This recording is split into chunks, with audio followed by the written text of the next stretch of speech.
everybody, Destiny Gilliam here from the Creative Reading Coach. I'm back with another video because we are on our consistency challenge. Here's what's going to happen today.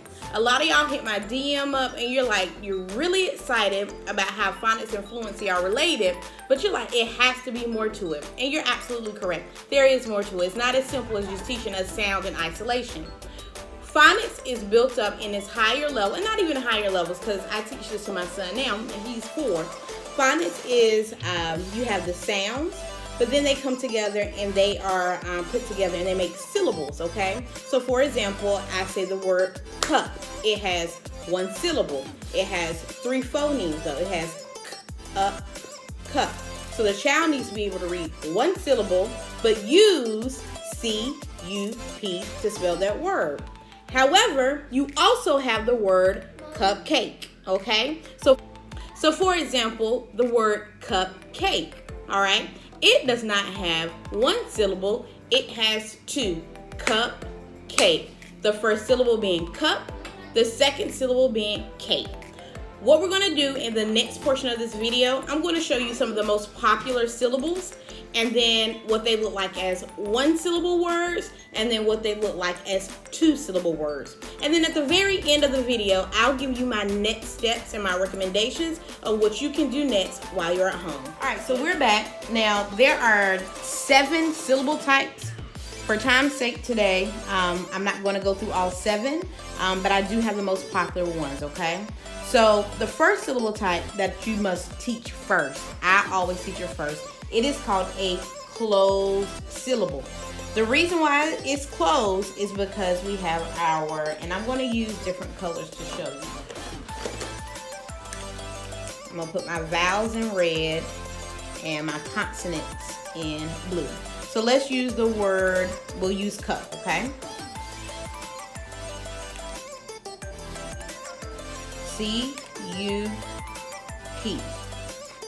This is considered a closed syllable because the vowel is directly behind a consonant, the letter P.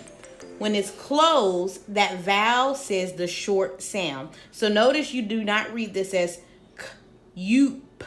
You read it as k, p. All right? So this is considered a closed syllable, cup. The next syllable that is, you don't necessarily have to teach it after close. I actually don't teach it after close, but it's the next one on this board. It is called an open syllable.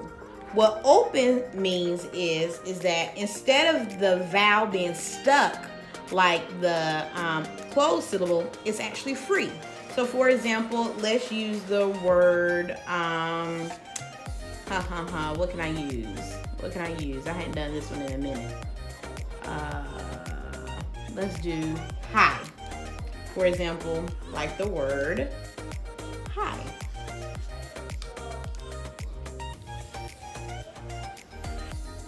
So my consonant is H, my vowel is I, and it is free to say its name. So it's gonna make the long sound. So you're gonna read that as I, hi, okay? The next syllable type, I love this one because there's a lot of them, and so kids really have to learn this. So I'm only gonna show you one example, but there's many. There's EA, there's OA, there's IGH, there's a lot. I'm gonna use EA for today. So say the word is, let's see, peas, right? So I have my consonant, which is the letter P. I have my vowel team, which means it's 2 vowels working together, okay? Now notice that I have them both in red. Why? Because that E and A need each other. And what sound is it going to say? It's going to say P, E, P, okay? The next one is the bossy R. And just like a vowel team, there's going to be letters that come and work together to make it bossy.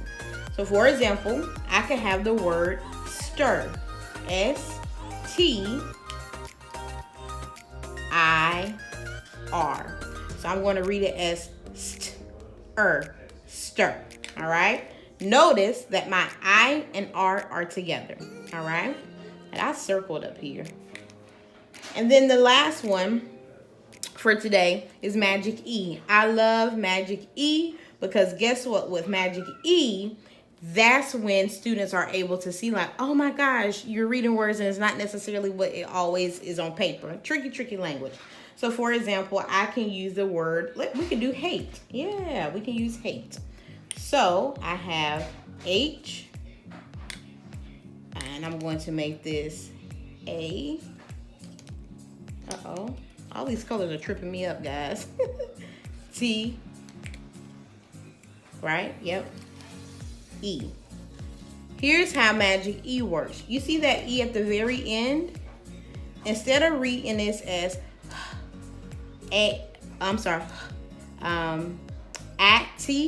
hattie, I'm going to read it as hate.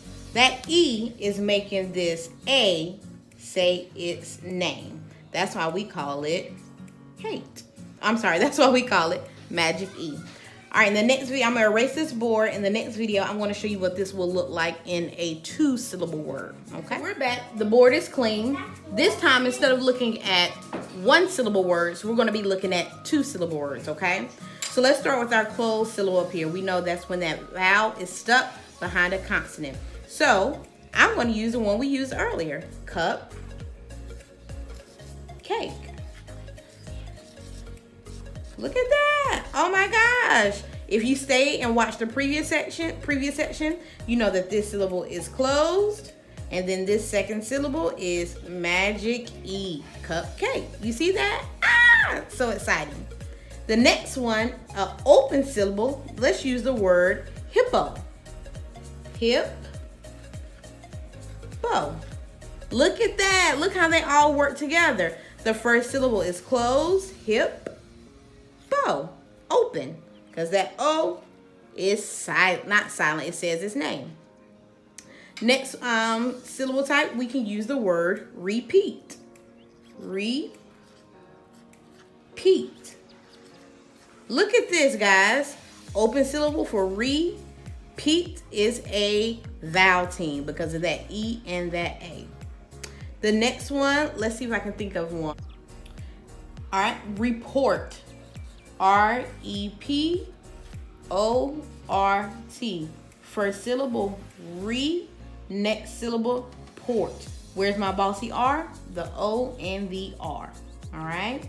And then the very last one, y'all know I love this one. My Magic E. And we're going to use the word exhale. E-X-H-A-L-E. First syllable, X. Last syllable, hail. What's my syllable type here? Closed, because my vowel is stuck directly behind that consonant. Hail, Magic E. That E is making this A say its name. So I'm going to read it as exhale. All right, that was a lot, right? Who knew that all of that went into word reading, okay? And this is just with the decodable words, okay? This isn't even talking about sight words. This is what their brain has to learn and memorize. So here are my tools and tips that I want to leave you with. Let me get my notes because I have them here. Yes, I do. I have them here. All right. Number one thing, you have to make sure they know their sounds. And I shared a video with you a couple days ago about how you can do that using my flashcards. They look like this, okay? So make sure they know their sounds and you're teaching them in isolation, okay? So grab this set. I'll put the link in the comments. The other thing that I want you to do is you actually need to teach decoding, okay? Even if you start with something as simple as you give them a word and say, how many syllables is in that word? What's the first syllable? What's the first syllable you hear? You remember we talked about phonological awareness? That's that, all right? The next thing is let them practice it in isolation. So as you begin to teach these open and closed syllables and all that good stuff, make sure that they have time to practice reading these words and decoding these words in isolation. Remember, those things are going to allow them to help them store it in their brain for automatic word recognition, all right? The other thing is I like this one because it's going to help you a lot. When they're reading independently, when you say, hey, go grab your book, I want you to take a quick minute away from everything, I want you to read.